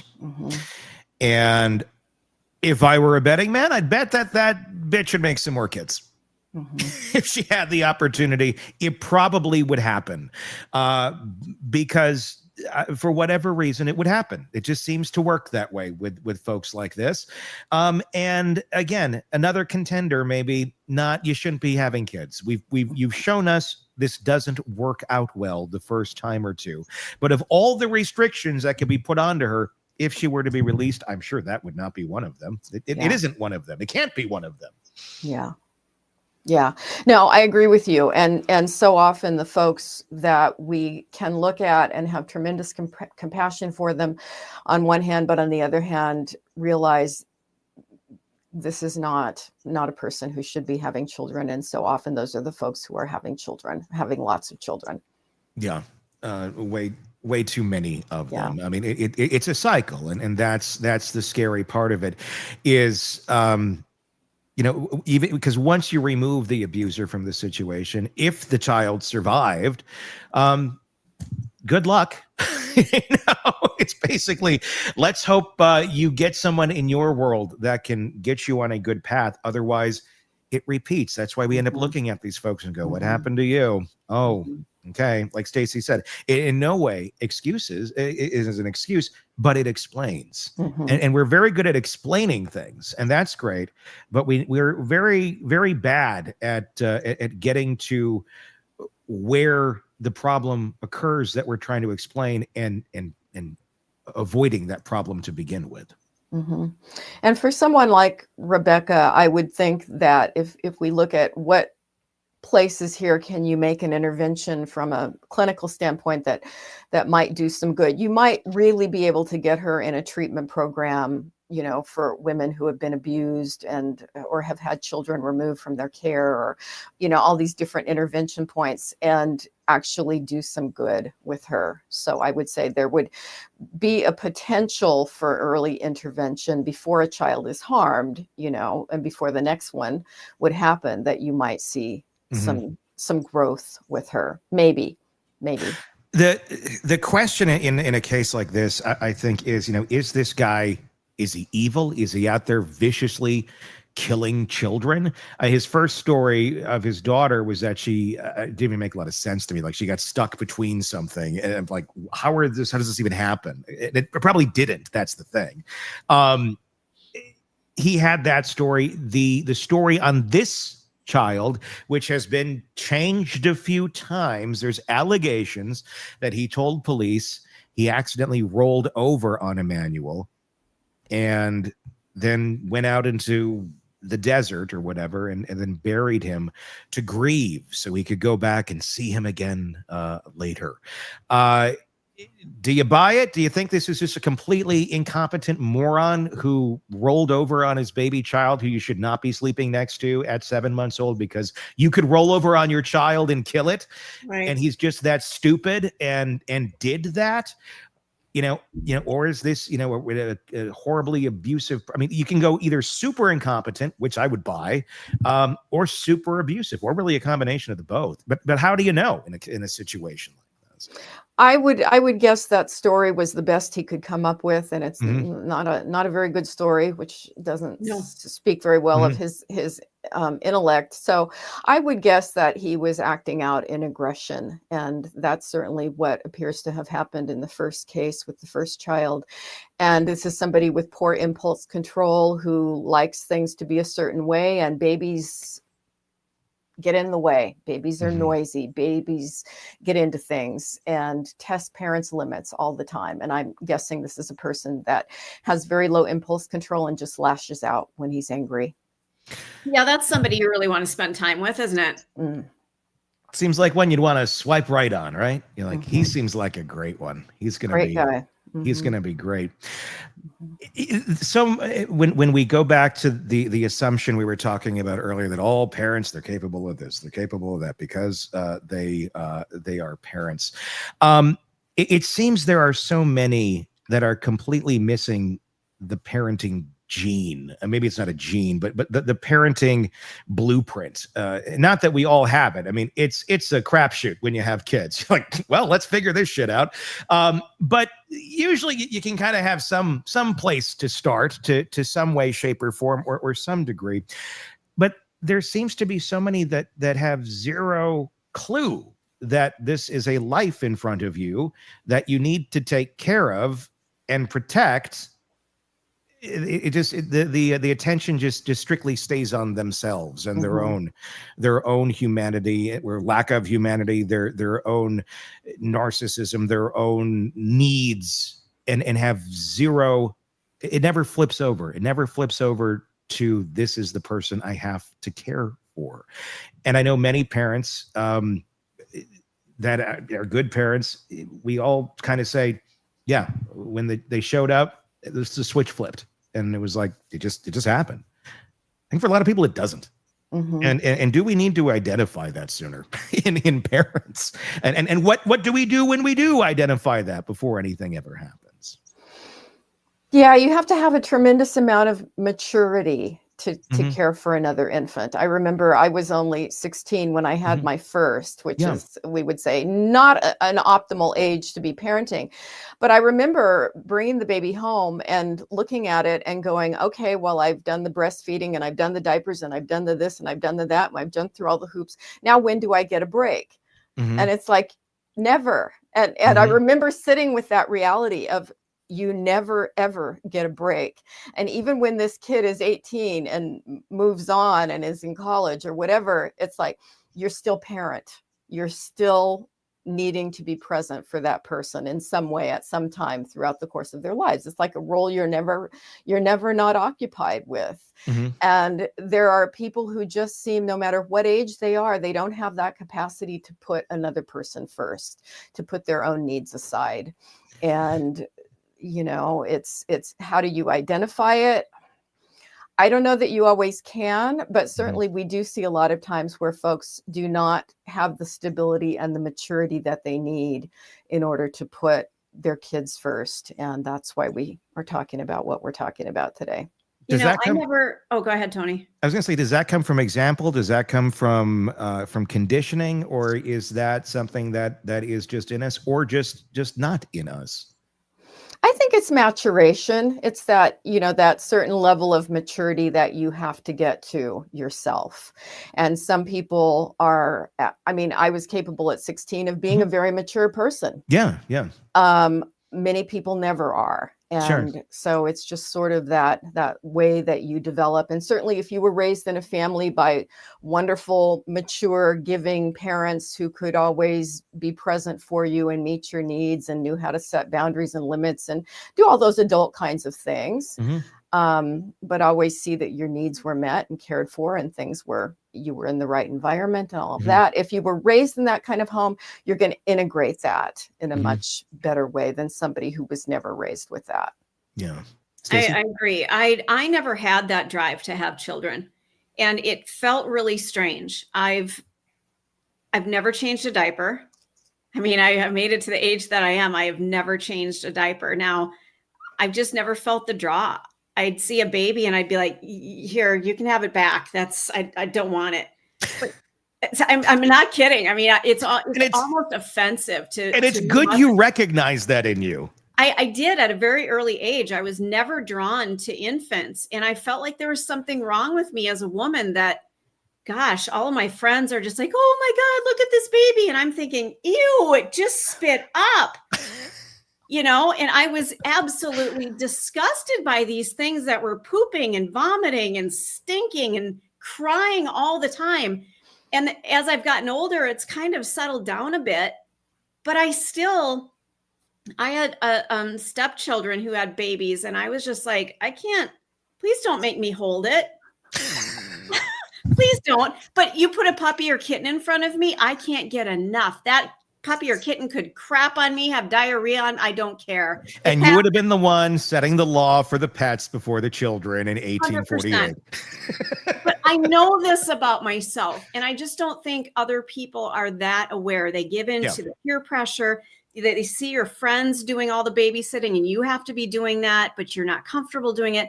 I have a self-awareness where I just think I know what my limitations are, and I couldn't fake that.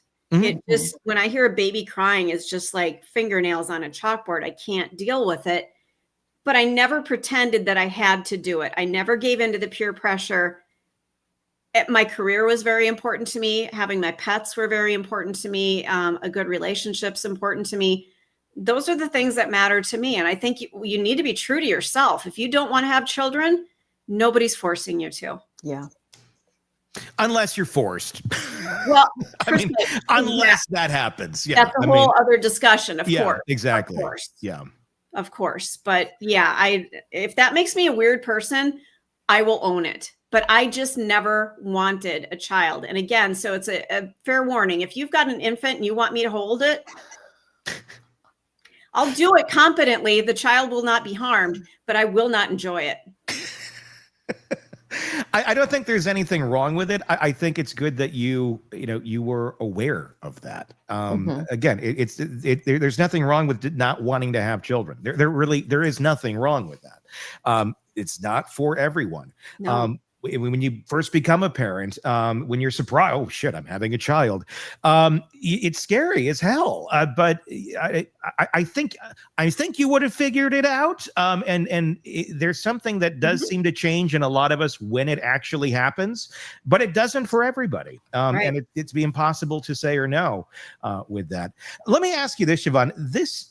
When this went to Judge Dwight Moore, who I know I've been giving a ton of shit to, and I think deservedly so, he was operating under the idea, under the factor that he was rated low risk after his mandatory counseling or training or whatever, and how to be a parent. The boxes were checked as attentive and insightful. What the hell does low risk mean if this guy almost murdered his first kid? What it says to me is that somebody had a checklist of supposed risk factors, and was this the county agency that was tasked with doing an assessment of the guy? That's my guess. And what was this checklist? And again, this is the problem with our piecemeal system. Every county in the country is doing something different for how are they assessing risk. It's not like, oh, well, here's the one checklist that's going to, be valid. Because I think from what I can ascertain, we don't have anything really that you can look at and say, well, this is the perfect child abuse risk assessment here. Yeah. There are certainly cases where if a person is delusional, that's a risk factor, psychotic, risk factor, actively abusing substances, risk factor. I mean, we can just kind of use common sense and see what things are going to be red flags and put that on a checklist.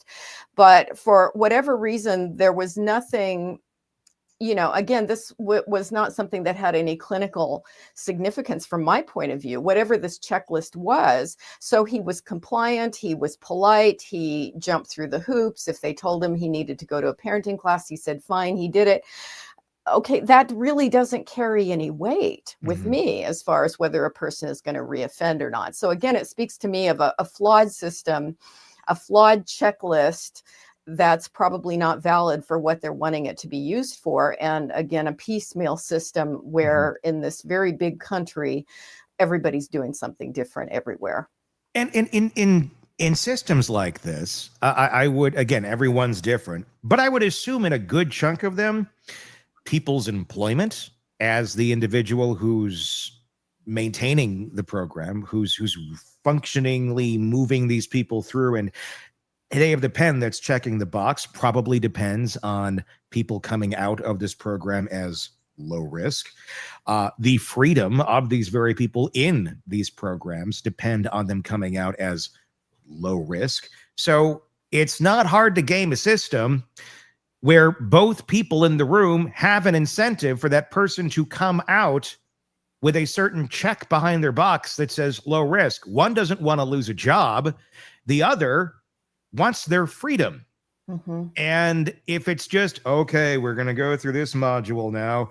Don't beat the shit out of your kids. Did everybody get that? Okay, I know it's more in depth than that, but when you have it, the deck's kind of stacked right away of, well, let's get everybody out of here in low risk. There really isn't a lot of incentive to really get down to the nitty gritty and go, no, this person's not qualified. I'm glad you sent them here, but they are certainly not qualified to go have children. Or is my assumption on that completely off? No, I think you're right. There's just this system that pushes people through because it's the easiest thing to do. Back in the 90s, I was in private practice in California, and I was working a lot with children. And I, for a time, had a contract with the local child welfare agency where they had kids that were in their system, and they needed someone to do individual and family therapy with those kids. And occasionally I would take some of those cases on.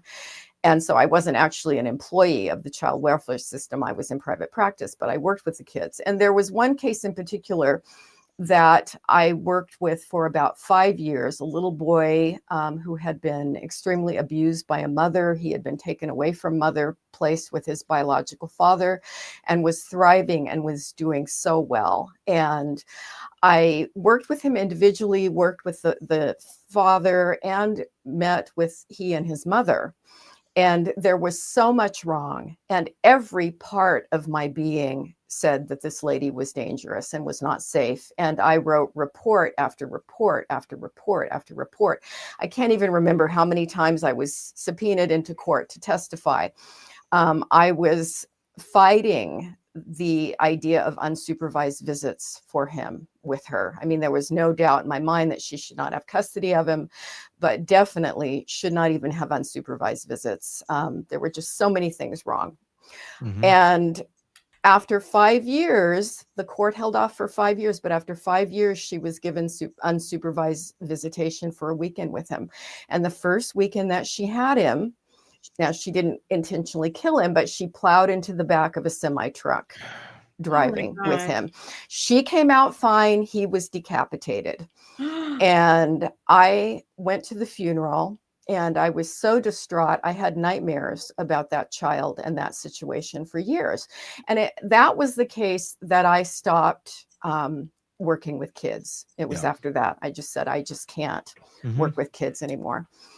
And it still affects me. You know, this is decades later. And so I think if you have somebody working in a situation like that, who knows the child, who has an in-depth knowledge of this person, a checklist isn't gonna be the thing that you're going on. I mean, if somebody was working with this father and knew him really well, had ever been in his home, they would have been able to say, you know, I don't have a good feeling about this guy having another baby here, and just letting go of the reins. And the question then exists, why do you exist in the equation if they're not going to listen to you? If they're not going to take the input of the expert who I mean, it's not your child, so it's not so you don't have a dog in the fight. You are emotionally invested with the child. So I'm not trying to take away from that whatsoever. But if they're not going to take the advice of someone, a third party on the outside who didn't give birth to the child, I guess I should say, but genuinely cares and is genuinely saying this is not okay. But then we're giving the authority to someone who has no education and no knowledge in the department for which you have studied your whole life, and then somebody else gets to decide what your opinion is worth. This is not a system that's remotely functioning. Again, it's like, okay, well, our new director of, or our new head of surgery here, well, he played operation a lot as a child, and since then he's been working at the local Family Video, which has been closed down for the last 7 years. And he's going to be the head of surgery now. But he really he's read a couple books in his life, and he's watched a lot of television. But we're going to let him decide the weight of your findings. Yeah. It was really a life-altering process for me watching that whole thing happen. And I have a lot of compassion. You and I have talked before about the difficulties being a CPS worker. I have compassion for the workers. And at the same time, we'll hear cases where, why wasn't that flagged? Why wasn't that followed up on? And we all get so angry and upset about it, you know? Well, and oftentimes the answer at the end of the day is not because people didn't want to, it's because there's not people to do it. They don't have enough. They have hundreds of kids on their caseloads, and I've had a lot of those folks as clients for PTSD induced by their job and the things that they'd seen in their work, and their sense of powerlessness and not able to make the impact that they wanted to make. And it's a mess. In America, we seem to have a system that is not equipped to do the job that it should be at all in those capacities. And rather than fix that problem, rather than go, let's get more people qualified in here. Let's have an army of people for this. Let's go to war against this shit rather than shapocalypse now. Let's go to war against this and go and help these children. But we don't do that. We end up just deciding, you know what? We're better at having faith in shit. So let's go have some false faith in the goodness of people rather than actually getting good people in here to help the situation.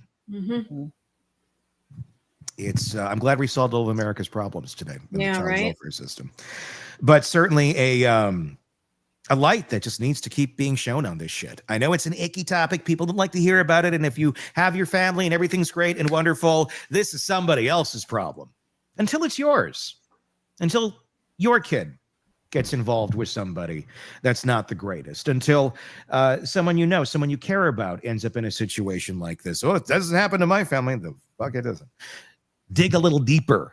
You may not find everything to be so rosy, and more people need to be screaming about this. It's insane that this is how our system works. And it's all right in front of us. It really is. Shavaun Scott, as always, thank you so much for coming on and hearing us rant and bringing us back into reality and giving your insight. It's always a pleasure. Her books, and I saw somebody in the comments said that they read it too, Nightbird, your memoir, and they said it was a great read. It really is. I've read it. Stacey's read it. Very powerful going in to your life and your experiences and the abuse and the survivor story that you have. And of course, The Minds of Mass Killers, your other book, also available wherever books are sold. Go check all of that out. You guys, let us know in the comment sections. What's your thoughts on everything we just discussed? Do you have a better way to save the world than we do? Whatever your thoughts are, please tell us in the comment section on YouTube. Just search Hidden Killers with Tony Bruschi wherever you are to find us, and also do press subscribe.